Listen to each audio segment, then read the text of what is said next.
ما بعرفش ارجع زي الاول مع حد اتقفلت منه. ما بعرفش ادي الفرصة مرتين. واللي انت ما تعرفهوش ان اللي بيطلع ناقص معايا مرة واحدة ببيعه. انت يمكن من كتر الطيبة اللي شفتها مني افتكرت ان انا هفضل باقي عليك، بس انت زودتها شوية. وانا ببيع الناقصين ببلاش، والزبالة المباعة لا ترد ولا تستبدل.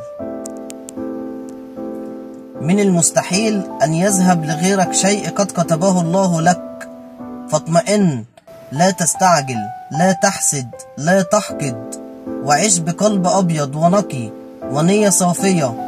فما أراده الله لن يوقفه بشر، وما كان لك لن يكون أبدا لغيرك. اللهم آمين يا رب العالمين.